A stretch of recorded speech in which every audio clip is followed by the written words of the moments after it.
Welcome to the Midwest Moguls Show, where we talk all things business, real estate, and entrepreneurship. Let's dive into today's episode and make business enjoyable again.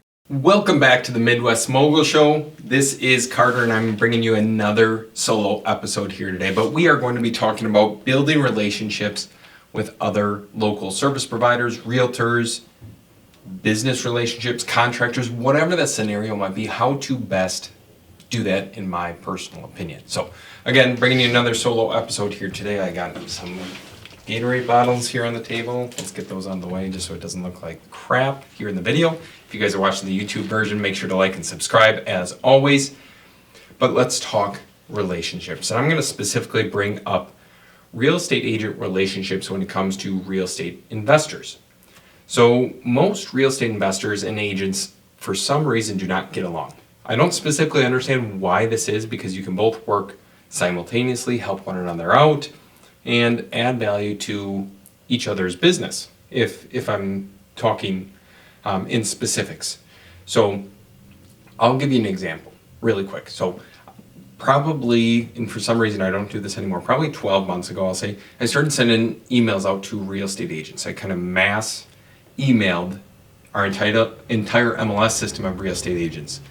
Was that a great idea? Probably not. It's probably considered spam in some sort. So I had a ton of people unsubscribing, a ton of agents reach back out and be like, hey, get effed. Whenever I don't want to be on your list anymore, I'm like, okay, whatever it is there. That's no offense taken. But what I was hoping to do is build a realtor referral system to generate wholesale leads, to generate fix and flip leads, to generate rental leads. And we got our first deal. We actually have another deal under contract right now, but I quit the emails. And I don't know if you guys have ever done this. Like you're using a lead gen platform that works. You get one or two deals from it, and then you just stop doing it. Like I literally think I am insane in some of those scenarios, because I'm like, what the hell is wrong with you, Kurt? Like, why wouldn't you continue doing what has gotten you leads in the past, which has gotten you deals for very, very little effort? Like I was sending like 2 or 3 emails a week that took me maybe 25 minutes of my time. Like the return on investment there of a free or nearly free email system, plus the typing up the email, so on and so forth. I'm idiotic in that sense, but that's besides the point now. We're not going to talk how stupid I am. We're going to talk building relationships. So real estate agents would reply, we'd have conversations, they'd send over leads, details, so on and so forth, and I'd explain our process. And the big value add, at least in that scenario, was if the real estate agent reached out, they would definitely get both sides of the commission. So instead of 3% or 2% or whatever it is nowadays, they would get the full 4, 5, 6% commission. Or if they needed us to pay their commission, I was more than willing to do that so they could get paid their full amount or the value that they thought they were worth. So I had no issue with that one whatsoever. We'd calculate it into our numbers, and we'd come to some sort of win-win agreement in that case. But where so many wholesalers or so many fix and flip investors or so many rental property investors get it wrong is a real estate agent brings them a deal.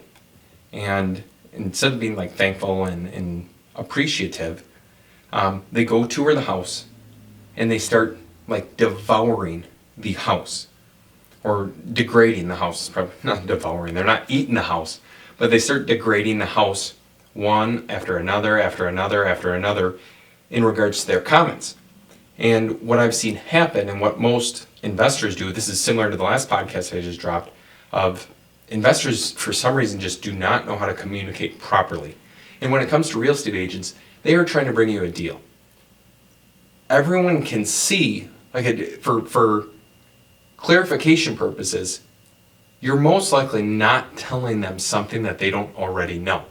And this is in regards to real estate agents, in regards to homeowners, in regards to contractors, whatever the scenario might be. Contractors have an issue with this as well. But if you tour a place with a real estate agent, you're like, oh man, the carpet smells, the house needs to be painted, it needs drywall work, it needs a new kitchen, it needs a new bathroom, the roof is shot, the windows are crappy. The real estate agent's gonna be like, well, what the hell? Like, I know all these things are wrong with the place. Are you interested? Are you not interested? So the approach that I take, which I would highly, highly recommend that you do, especially if you're watching this podcast, watching this video right now, is like avoid the obvious things. If you know that the house needs remodel work, it needs some TLC, it needs everything like that, that should be your expectation going into it. You don't have to be so repetitive with the real estate agent, because they are, in 9 out of 10 scenarios, aware of the same exact issues that you're telling them. Because what you're doing is, when you get deals like this, let's just look at 2 scenarios. Say there's investor number 1 and investor number 2. Investor number 1's the person I just described. That every time they get a call, whether it's from a contractor, a realtor, another investor, whatever, they devour the property. Not devour, Jesus, Carter. They don't devour the property. I can't even remember the word that I used before. They degrade it. They have all these degrading remarks about it. So that's investor number 1. Now, investor number 2 comes in. They, like, say the real estate agent or the wholesaler or whatever gives investor number 2 a chance. They've been working with investor number 1, but there was a few things that they're like, hey, I'm going to give this other guy a chance. Investor number 2 comes in. He's like, hey, this is a nice place. Again, it needs some work, but I see the potential with it. And hey, realtor number 1, like, how's your family doing? Like, how'd you run across something like this? If you're genuinely curious and you're looking to build a relationship, you're seeing how the person's doing, you're making notes on the house, but you're not like, maybe you're asking the real estate agent for their opinion, be like, hey, realtor number 1, like, what would you do if this was your place? What would you do here? Like, just so I have a little bit better knowledge on the scope that we should do on this remodel. And you're genuinely curious on what they would do, what they have to say. That is going to be a go-to resource for years to come for that real estate agent. Instead of going back to investor number 1 who degraded the property over and over and over and over again, they're going to be like, hey, I might as well deal with investor number 2, i.e. Carter, and any of his pupils who have worked with him. I'm going to keep going back to Carter. Because he said he didn't really have a negative thing to say about the place. Of course he needs to make money. Everyone wants to make money. Similar to the last podcast that we dropped. Everyone wants to make money. No one wants to feel like shit during the process. So if you can eliminate that, or if you can do less of that, and if you can be genuinely curious about, okay, how can we help? What would be the best case scenario for the seller? Because the real estate agents are trying to obviously satisfy the need that the sellers have. They're trying to solve the issue that's going on in their life. Some agents do a great job, some agents do a not so great job. Same thing when it comes to wholesalers. So the big picture is, be nice, be curious, be thoughtful in your questions, your comments, your concerns, and just be open and honest in your relationships. And then as it comes to relationships, say you're thinking long term. If you're thinking long term, in most scenarios, you're not going to do something to burn a bridge right away. You're not going to make a short-term decision, such as, okay, I already committed to selling this property to investor number 1 for $10,000. Actually, I just got another offer for $2,000 higher. Now I want to back out on investor number 1. I'm going to sell it to investor number 2. That is a short-term decision over $2,000. Do not burn a bridge over such minimal amounts of money. That is the worst possible thing that you could ever do. Because if someone did that to us, I would never work with them again. I would, like, we've had people work with us in the past that, and I'm going to be extremely broad, that I no longer reach out to, I no longer sell properties to, that I no longer do business with, because they said or did something that rubbed me the wrong way. And we do a fair amount of business. They haven't gotten another deal. Maybe I've talked to them 2 or 3 more times, but that's pretty much it. And with that being said, like, there's the right thing to do, which everyone is aware of. It's not like I'm telling you something that you're not aware of. And then there's deceptive business practice. And the investors that we've dealt with, or the specific individuals that I'm referring to, like, even a just being a little bit more forthright would have helped tremendously. Instead of trying to be deceptive on the backside of things and everything like that. And if you're watching this or you're listening to this, chances are it is not you that I'm referring to. It's like the person I'm referring to would most likely never, ever, ever see this. So do not worry about that by any stretch of the imagination. But certain circumstances, certain situations such as that can really come back to haunt you in the long term. And that's where with any sort of business relationship, it is a long term. If you're planning on being in the wholesale space or any business sector for a long basis, then you need to be like sincere in what you're doing. You can't double cross someone. You cannot be a freaking dickhead to them and expect them to want and continue to do business with you for years to come. And even like in scenarios where the first deal that we bought from a real estate agent, it was technically an off-market deal, were we making a ton of money? I know what our average profits are. We made a little bit less. Now, my thought pattern is, okay, if we can get our foot in the door, if we can show them that we're going to say and do what we said we're going to say and do, and we perform on all the right timelines, we make it extremely easy and simple, they will continually bring us deals. We're going to get even more opportunities from that one mediocre-ish deal. And sure enough, that is exactly what happened, because it's a long-term thought pattern. It's no different than rental properties. You don't make a shit ton of money off of rental properties on a month-to-month basis, unless you have hundreds of units or thousands of units or all your properties are paid off in full. And then it's just straight cash flow into your pocket. Rental properties are long-term investments. Over time, the value grows. The rental income comes in. You slowly pay the properties down. You can sell off some of the portfolio, pay down the other part of the portfolio.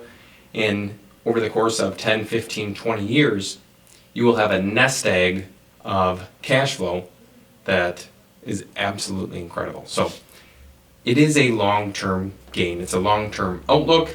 And anyone who's thinking in the short term and to get rich quick or whatever the case is to pay your bills, do not do something that you would later regret or that could come back and haunt you, because that would be a bad thing. And then kind of hitting the last part of this show, at least today's episode, what I want to talk about is wholesalers who bleed the deals dry. Now, I know there is an extreme amount of value in finding, locating, sourcing deeply discounted real estate. That is probably the most valuable skill that you could have in this business. But if you do not leave enough margin on the backside, or you overinflate values, or you underestimate rehab costs, or whatever, everyone should always do their own due diligence. Most investors don't.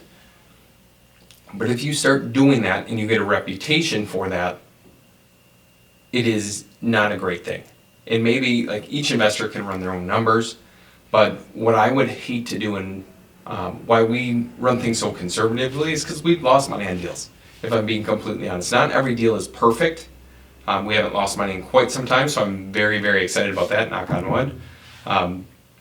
But with all that being said, it is a valuable skill to be able to sell people properties that have margin. And this comes down on the front side of, do you have the ability to negotiate properly? Do you have the ability to source deals, talk with owners, relate to them, and then get the property for a deeply discounted value? And if you have that skill, then you will have no issue giving a pretty decent deal to a backside investor, such as a fix and flipper, a rental property investor, maybe even a homeowner if you're taking them to the market. But if you don't have that ability to negotiate, and you're being deceptive in your practices when you're going to sell them, it could come back to haunt you, because the more and more of a reputation people get for that, the worse it becomes in most situations. It's not again, if you're taking a long-term approach to it, I would rather have 95% of the investors who we've ever sold a deal to have positive things to say. And of course, you're always going to get that 5% or less than 5% of the population who's never going to be happy no matter the scenario. They wanted to make more or whatever the case is. You can't help it in those situations. But if you have a 95% satisfaction rate, that is a business that has longevity. Now, if 60% of your investors are making money, 40% are not, or 40% of the end buyers are the deal's really thin, or they can't get it sold for what they thought it was worth or what they were under the impression that it was worth, like, word gets around fast. And again, if we're looking at it from the longevity perspective, I don't care to have our business viewed as that. So that's where we have a very tight-knit community that we sell investors to. They're always reaching out. They're always asking, Kurt, do you have another deal? You have another deal? And they continually get properties. So people who perform and who are easy to work with are the best type of people. And I've learned a lot of things from my interactions over the years, and I'm young still. So there's plenty more to learn. But people who are nice, who are sincere, who are friendly, who you would actually call a friend, it's better to do business with people you know, like, and trust, if I'm being honest with you. That's typically how most people operate. That's how our business operates. Now, will we ever reach a huge scale doing that? Maybe, maybe not. But it doesn't mean we need to cross someone in the wrong way to get a step ahead. What we can do is be sincere in all of our conversations, all of our relationships. We can be a good person, and then the relationships that we build will lead to further things. We'll be able to get more referrals. We'll have less overhead because we don't have as much of a liability above our heads and a constant churn of things going wrong. So that is my thoughts on this of just being genuine, being a good person. Think with a long-term outlook in mind, and I think you're going to be greatly rewarded for it. I know we have seen incredible things happen here in 2024. I'm so excited for this upcoming year. We have a ton planned. We have a lot of marketing that's going out. We have it seems like we're finally getting our head out of our butt and getting a good marketing plan in place, a good business plan. We have all things in order. Where bookkeeping is finally in check. There's just so much stuff that goes into it that I'm extremely grateful for. I'm extremely excited for. And we'll see what 2025 has in store. But in the meantime, if you guys are having interactions, if you're dealing with homeowners or contractors or service providers or real estate agents, just be nice. Be a good person. Don't be a dick. Don't come off as rude. Don't state the obvious. Like that's the worst possible thing. If you state the obvious, like you're walking through a house and it's disheveled and there's stuff all over the place. It's like, hey, this place is really messy. It's like, no shit, the place is messy. That's why they're calling us as an investor, because they are embarrassed. So the more you reiterate that point, the less likely it is that you're going to actually get a deal from them. So just be a good person. Don't come off as rude. Don't point out the obvious, even though it might be obvious to you. And just have a conversation. See how you can help. Because the more you can help, the more they can relate to you, the better your business is going to be, the better your life is going to be. And I don't think you're going to regret it. So if you guys enjoyed the content, of course, hit the like and subscribe button. Subscribe to the show. 2 videos or 2 podcasts released per week is the plan. Maybe we'll ramp it up. But if you guys enjoyed it, like and subscribe. Midwest Mogul Show. I will plan on talking to you soon. Peace. See you in the next episode.